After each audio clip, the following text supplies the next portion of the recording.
Pathanamthitta കോന്നിയിലെ ആനക്കൂട്ടിൽ concrete തൂൺ ഇളകി വീണ് 4 വയസ്സുകാരന് ദാരുണാന്ത്യം. മരിച്ചത് അടൂർ കടമ്പനാട് സ്വദേശി അഭിരാം.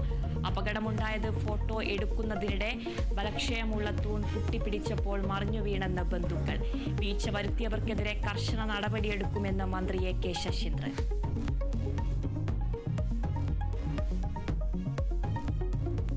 ഡാൻസ് ഓഫ് സംഘത്തെ വെട്ടിച്ച് രക്ഷപ്പെട്ട നടൻ ഷൈൻ ടോൺ ചാക്കോയ്ക്ക് ചോദ്യം ചെയ്യലിന് നോട്ടീസ് നൽകാൻ പോലീസ്. എറണാകുളം നോർത്ത് പോലീസ് സ്റ്റേഷനിൽ ഹാജരാകണം. നടിയുടെ പരാതിയിൽ ഷൈൻ അഭിനേതാക്കളുടെ സംഘടനയ്ക്ക് മുന്നിൽ ഹാജരാകാൻ സാധ്യത.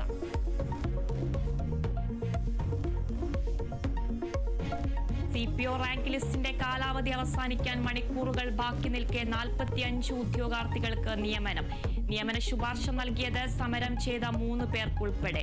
അഡ്വൈസ് മെമ്മോ ലഭിക്കാത്തവർ സെക്രട്ടേറിയറ്റിന് മുന്നിൽ സമരം തുടരും.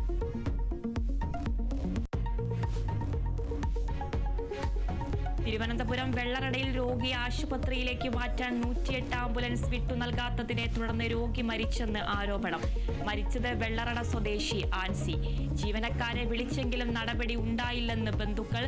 108 ആംബുലൻസുകൾ സ്പെഷ്യൽ ഡ്യൂട്ടിയിലായിരുന്നുവെന്ന് വിശദീകരണം. ആൻസിയുടെ നില വഷളായത് പനിയെ തുടർന്ന്.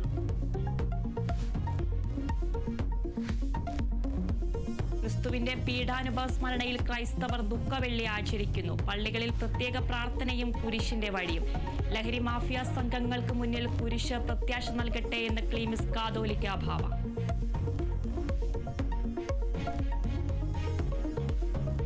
മുനമ്പം പ്രശ്നം പരിഹരിക്കപ്പെടണമെന്ന് കോഴിക്കോട് ആർച്ച് ബിഷപ്പ്. സർക്കാർ മനഃപൂർവ്വം വൈകിപ്പിക്കുന്നതായി കരുതുന്നില്ല. പരിഹരിക്കപ്പെടുന്നത് സർക്കാരിന്റെ മൈലേജ് കൂട്ടുകയേ ഉള്ളൂ. കോടതിക്കപ്പുറം എങ്ങനെ പ്രശ്നം പരിഹരിക്കാമെന്ന് നോക്കണമെന്നും ആർച്ച് ബിഷപ്പ് വർഗീസ് ചക്കാലക്കൽ.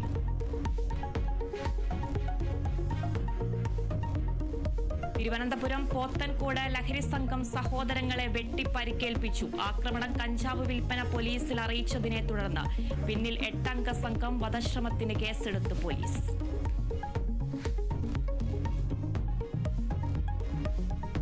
ഇടുക്കി കൊമ്പടിഞ്ഞാലിന് സമീപം വിനോദസഞ്ചാരികളുടെ മിനി ബസ് മറിഞ്ഞ് അപകടത്തിൽപ്പെട്ടത് തമിഴ്നാട് കൃഷ്ണഗിരി സ്വദേശികൾ സഞ്ചരിച്ച വാഹനം.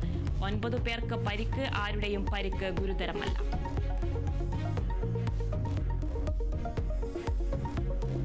IPL-ൽ ഇന്ന് റോയൽ ചലഞ്ചേഴ്സ് ബംഗളൂരു പഞ്ചാബ് കിങ്സിനെ നേരിടും. മത്സരം രാത്രി 7:30 ബംഗളൂരുവിൽ. ജയം തുടരാൻ ടീമുകൾ.